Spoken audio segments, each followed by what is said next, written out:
আজকে এমন একটা টপিক নিয়ে এসেছি যেই টপিকটা হয়তো শুনলে পরে কেউ কেউ স্টার্টিংয়ে এই ভিডিওটাকে বন্ধ করে দিতে পারে। তার টপিকটা হচ্ছে ভগবান কি আদেও সত্যিকারের আছে কি নেই। একটা ছোট্ট গল্প বলবো জাস্ট, তারপরে তোমরাই বিশ্বাস করে নেবে যে ভগবান আছে কি নেই, তোমরা নিজেদের থেকে অ্যাজিউম করে নিও। তা কি হয়, একটা সময় থাকে যেই সময় বাচ্চারা গর্ভের ভেতরে থাকে। তা একজন মায়ের ভেতরে দুজন সন্তান, দুজনেই গর্ভের ভেতরে যমজ সন্তান হয়ে আছে। এবার তার মধ্যে একজন ভগবানকে বিশ্বাস করে আর একজন ভগবানকে বিশ্বাস করে না। তা এক সন্তান সেই গর্ভের ভেতরে থেকে বলছে যে এই যে আমরা গর্ভের ভেতরে আছি, এর বাইরে কোনো দুনিয়াই নেই, এটাই হচ্ছে একটা দুনিয়া, অ্যান্ড লজিক্যালি এর বাইরে কোনো কিছু হতেই পারে না। যা কিছু আমরা খাবার পাচ্ছি, একটা তার দিয়ে ওয়্যার দিয়ে আমাদের ভেতরে খাবার আসছে, এসব সবই সায়েন্সের বাইরে কোনো কিছু যেতেই পারে না। অ্যান্ড সেখানে দাঁড়িয়ে আর এক সন্তান বলছে যে না, আমাদের এই যে সম্পূর্ণ জগৎটা, মানে যে প্ল্যাসেন্টাটার ভেতরে তারা থাকে আর কি, এই যে সম্পূর্ণ জগৎটা, এই জগতের বাইরেও দুনিয়া আছে। যখনই জন্মগ্রহণ হবে, গর্ভের থেকে বাইরে বেরোবে, তখন নিশ্চয়ই একটা এমন দুনিয়া আছে যেখানে তার জীবনটা হয়তো অন্যরকমই হবে। এই কষ্টটা থাকবে না, সেই কষ্টের ভেতরে এমন কিছু থাকবে, হয়তো এমনও হতে পারে সে হাঁটতে পারবে। এরকম ধরনের চিন্তাভাবনা এক সন্তানের ভেতরে আসে। এবার আর এক সন্তান বলে যে না, ওই ধরনের কোনো কিছু জীবনে কোনোদিন হতেই পারে না, কারণ আমি তো দেখতে পাচ্ছিস না রে ভাই, তুই দেখ, ভালো মতন করে দেখ, এই যে দুনিয়া, এই দুনিয়া হচ্ছে জলে ভর্তি। আমরা যদি মুখ খুলি আমরা মারা যাব, আমরা যদি নিঃশ্বাস নিতে শুরু করি তাহলে আমরা মারা যাব। আমরা খাবার পাচ্ছি, আমাদের মুখ দিয়ে খাবার খেতে হয় না, আমরা খাবার খাই জাস্ট আমাদের নাভির সঙ্গে একটা চ্যানেল কানেক্ট করা, যেটার থ্রুতে আমরা খাবার পাচ্ছি।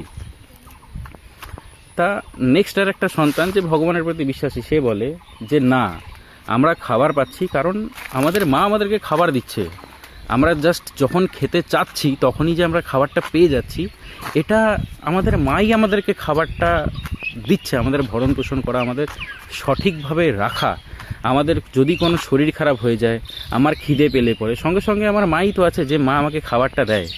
কিন্তু আর এক সন্তান যে ভগবানকে বিশ্বাস করে না, সে বলে যে না, আমি খেতে যখন চাইবো তখনই খাবার চলে আসবে। এটা লজিক, এটা সায়েন্স, এর বাইরে কোনো কিছু ইললজিক্যাল এমন কিছু হতেই পারে না যে মা বলে একজন কেউ আছে যে কিনা খাবার খাচ্ছে, তারপরে গিয়ে সেই খাবার আমরা খেতে পাচ্ছি।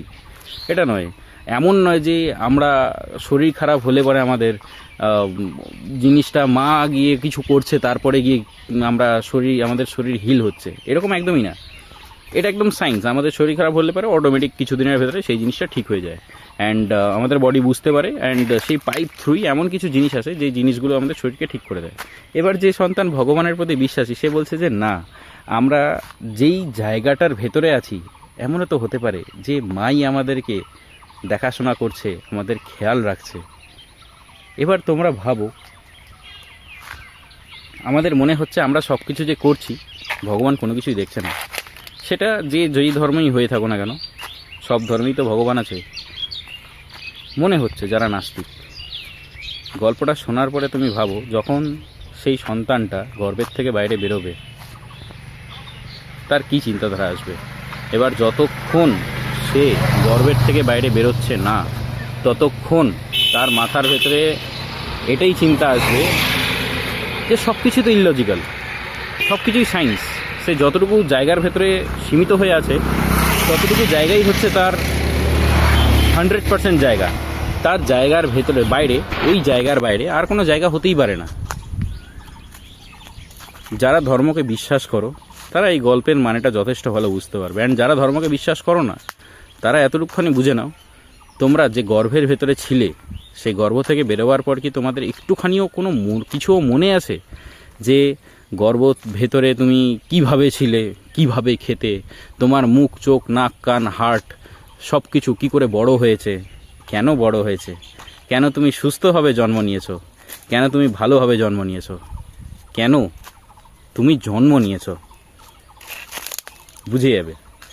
সো তেমনই যখন একজন কেউ এই জগৎ থেকে ছেড়ে অন্য জগতে যায়, যেটা অন্যান্য ধর্মে, যে কোনো ধর্মেই এক এক ধরনের বলা আছে, কোথাও হেভেন বলা, কোথাও জান্নাত বলা, এবং কোথাও স্বর্গ বলা, এবং আরও কিছু হয়তো বলা যেতে পারে। সব কিছু কিন্তু এক। হয়তো এমনও হতে পারে আমরা যে গর্ভের ভেতরে ছিলাম, সেটাই হয়তো নরক। আর বাইরে যখনই বেরোলাম এই পৃথিবীটাই হয়তো স্বর্গ, আমরা হয়তো স্বর্গেই বাস করছি। এর বাইরে হয়তো অন্য কিছু হতে পারে না। আবার এমনও হতে পারে যে এটাই এমন একটা জায়গা যেখানকার কর্মের ওপর নির্ভর করবে যে আমরা সেই গর্ভের ভেতর থেকে বাইরে বেরোতে পারবো কি পারবো না। মানে আমরা নেক্সট যেখানে যাব, এই শরীরের ভেতরের যে আত্মাটা, সেই আত্মাটা শরীরকে ছেড়ে যখন চলে যাবে, সেই যেই জায়গাতে যাবে, সেই জায়গাটা কেমন হবে সেটা সম্পূর্ণ আমাদের নিজের চিন্তাধারার ওপর, নিজের কর্মর ওপর ডিপেন্ড করছে। কিন্তু এগুলোর সঙ্গে কিন্তু একটা কথা অবশ্যই বলে দিই, এগুলোর সঙ্গে কিন্তু কোনো সম্পর্ক নেই যে আমাদেরকে ভগবান দেখছে না কিংবা আমাদেরকে ভগবান ভালো মতন করে সাপোর্ট করছে না, আমাদেরকে ভগবান, এমন কিন্তু একদমই নয়। কারণ একটা সন্তান যখন গর্ভের ভেতরে থাকে, সে যতই বদমাইশি করুক, যতই বাজে হয়ে যাক, যতই খারাপ হয়ে যাক, মা কিন্তু তার খেয়াল অবশ্যই রাখে।